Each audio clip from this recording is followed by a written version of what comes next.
Price action क्या होता है, चार्ट पर कैंडल्स कैसे बनती है और उनके पीछे बायर्स और सेलर्स का क्या माइंडसेट या फिर साइकोलॉजी होती है, इसे बेसिक से एडवांस तक डिटेल में जानते हैं। सबसे पहले प्राइस एक्शन किसे कहते हैं ये जानते हैं। ये निफ्टी 50 का 2 फरवरी का 5 मिनट टाइम फ्रेम का चार्ट है। यहाँ मार्केट 21,800 लेवल पर ओपन होता है और एक स्ट्रॉन्ग ग्रीन बुलिश कैंडल के साथ ऊपर बढ़ता है। उसके बाद अगले 2 घंटों तक प्राइस 21,950 लेवल से रेजिस्टेंस फेस करते हुए एक ही रेंज में ट्रेड करती है, लेकिन 11 बजे के बाद इस रेंज को ब्रेक करके प्राइस ऊपर निकल जाती है। प्राइस एक स्ट्रॉन्ग मूवमेंट के बाद यहाँ एक बेस बनाती है और ब्रेकआउट के बाद फिर से अपना पुराना मोमेंटम कंटिन्यू करती है। यहाँ प्राइस एक पॉइंट से दूसरे पॉइंट तक मूवमेंट करती है। जब भी प्राइस को किसी डायरेक्शन में आगे बढ़ना होता है तो प्राइस कभी भी एक सीधी रेखा में आगे नहीं बढ़ती। प्राइस को आगे बढ़ाने के लिए मार्केट में बायर्स और सेलर्स का होना जरूरी होता है। इसीलिए प्राइस आगे बढ़ते हुए हायर लोज और लोअर हाइस का फॉर्मेशन बनाती है, जिससे अलग अलग लेवल्स पर बायर्स और सेलर्स मार्केट में एंट्री और एग्जिट करते रहते हैं। प्राइस के इसी मूवमेंट या फिर एक्शन को ट्रेडिंग की भाषा में प्राइस एक्शन कहते हैं। अब कैंडल्स कैसे बनती है और उनके पीछे क्या साइकोलॉजी होती है ये जानेंगे। ये निफ्टी 50 का 5 फरवरी का 5 मिनट टाइम फ्रेम का चार्ट है। यहाँ मार्केट 21,900 लेवल पर ओपन होता है और प्राइस एक्शन बनाते हुए 21,960 इस लेवल से रेजिस्टेंस फेस करता है। अगर आप चार्ट को ध्यानपूर्वक देखेंगे तो यहाँ प्राइस 21,950 से लेकर 21,960 इस लेवल से बार बार रेजिस्टेंस फेस कर रही है। इसका मतलब जब भी प्राइस इस एरिया में आती है, सेलर फिर से फ्रेश सेलिंग स्टार्ट करते हैं और प्राइस को नीचे पुश करते हैं। आज के डे लोज को अगर हम कनेक्ट करते हुए एक ट्रेंड लाइन ड्रॉ करते हैं तो जब भी प्राइस इस ट्रेंड लाइन को टच करती है वैसे ही बायर्स मार्केट में एंट्री करते हैं और प्राइस को ऊपर ले जाते हैं। यहाँ सेलर्स के स्टॉप लॉस ऊपर की तरफ इस एरिया में है और ज्यादातर बायर्स के स्टॉप लॉस इस सपोर्ट लेवल के नीचे प्लेस है। इसका मतलब ये दो लेवल्स अभी मार्केट में साइकोलॉजिकली सबसे इंपॉर्टेंट है, क्योंकि जैसे ही मार्केट इन लेवल्स को तोड़ने की कोशिश करेगा वैसे ही बायर्स या फिर सेलर्स की साइकोलॉजी डिस्टर्ब होगी और वो पैनिक में आकर अपनी पोजीशंस एग्जिट करने लगेंगे। लास्ट टाइम जब बायर्स प्राइस को ऊपर ले जाने की कोशिश करते हैं तो जैसे जैसे प्राइस रेजिस्टेंस लेवल के पास आती है वैसे ही बायर्स की संख्या कम होने से कैंडल्स की साइज छोटी होती जाती है, जिससे प्राइस रिसेंट स्विंग हाई को ब्रेक नहीं कर पाती। इसका मतलब प्राइस को ऊपर ले जाने का ये बायर्स का आखिरी अटेम्प्ट था।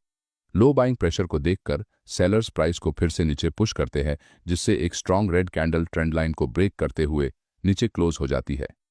ट्रेंड लाइन को टूटता हुए देखकर यहाँ कुछ बायर्स डर जाते हैं और ट्रेड से एग्जिट करने लगते हैं, तो कुछ न्यू ट्रेडर इस सपोर्ट लाइन को देखकर फिर से लोअर लेवल्स पर बाइंग करते हैं, जिससे प्राइस एक बार फिर से ऊपर बढ़ती है।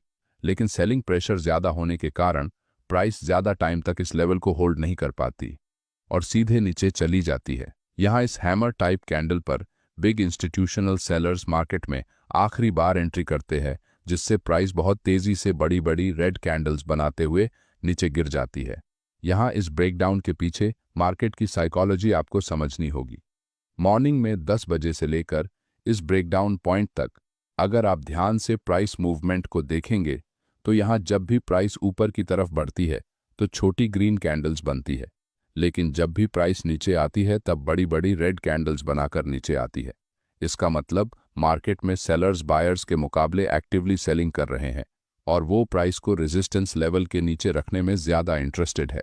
कोई भी बिग इंस्टीट्यूशनल सेलर्स अपने सेल ऑर्डर्स किसी एक लेवल पर एक ही वक्त नहीं लगा सकते, क्योंकि वो बहुत बड़ी क्वांटिटी में ट्रेड करते हैं। इसलिए उन्हें अपने सेलिंग ऑर्डर्स को एग्जीक्यूट करने के लिए मार्केट में लिक्विडिटी चाहिए होती है। इसी वजह से मार्केट में लिक्विडिटी बनाने के लिए प्राइस को बार बार ऊपर की तरफ पुश किया जाता है, जिससे से ज्यादा रिटेल ट्रेडर रेजिस्टेंस ब्रेकआउट की उम्मीद में बाइंग करते हैं और इन बिग इंस्टीट्यूशनल सेलर्स के सेल ऑर्डर धीरे धीरे एग्जीक्यूट होते हैं।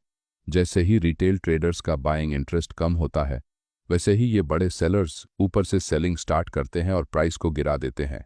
मार्केट में ऑपरेटर्स द्वारा जानबूझकर प्राइस को बार बार इस रेजिस्टेंस लेवल के पास लाया गया है और वो चाहते हैं कि रिटेल ट्रेडर्स को ऐसा लगे कि अभी इस रेजिस्टेंस का ब्रेकआउट जरूर होने वाला है, जिससे कुछ रिटेल ट्रेडर इम्पेशेंट होकर लालच में आते हैं और लेवल के ब्रेकआउट के पहले ही अपनी ट्रेड एंट्रीज करना चालू कर देते हैं, क्योंकि उन्हें लगता है कि अगर हम यहाँ एंट्री नहीं करेंगे तो ये ट्रेड अपॉर्चुनिटी उनके हाथ से निकल जाएगी। जो ट्रेडर इस जोन में एंट्री करते हैं उनके मन में फियर ऑफ मिसिंग आउट, इसका मतलब फोमो की भावना उत्पन्न होती है और वो इस माइंडसेट को कंट्रोल नहीं कर पाते हैं। इसी तरह बड़े ट्रेडर्स रिटेल ट्रेडर्स के माइंडसेट से खेलते हैं और उन्हें लालच दिखाकर अपने जाल में फंसा लेते हैं। मार्केट में ट्रेडिंग करते समय आपको इन्हीं इंस्टीट्यूशनल ट्रेडर्स की चाल को समझना है, जिसे हम स्मार्ट मनी कॉन्सेप्ट्स कहते हैं। तभी आप प्रॉफिटेबल ट्रेडर बन सकते हैं।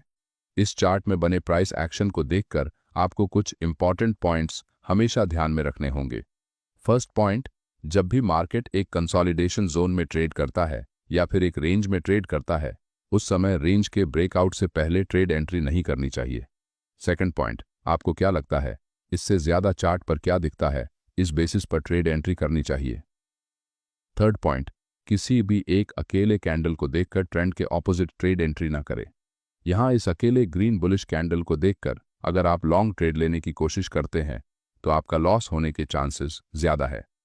फोर्थ पॉइंट, जब भी किसी trend line, support and resistance in जैसे किसी इंपॉर्टेंट साइकोलॉजिकल लेवल का ब्रेक होता है, तो जब तक एक स्ट्रॉन्ग ब्रेकआउट कैंडल से उस लेवल का ब्रेक नहीं होता है और चार्ट पर कंटिन्यूएशन कैंडल नहीं बनती, तब तक अपने पूरी क्वांटिटी से ट्रेड एंट्री नहीं करनी चाहिए। फिफ्थ पॉइंट, मार्केट में प्राइस एक्शन का एनालिसिस करते हुए कुछ कैंडल्स को देखकर बाय और सेल का डिसीजन नहीं करना चाहिए। कोई भी डिसीजन लेने से पहले मार्केट का ओवरऑल मेजर ट्रेंड क्या है, ये देखना बहुत ज़रूरी है, तभी आप सही ट्रेड एंट्री कर सकेंगे।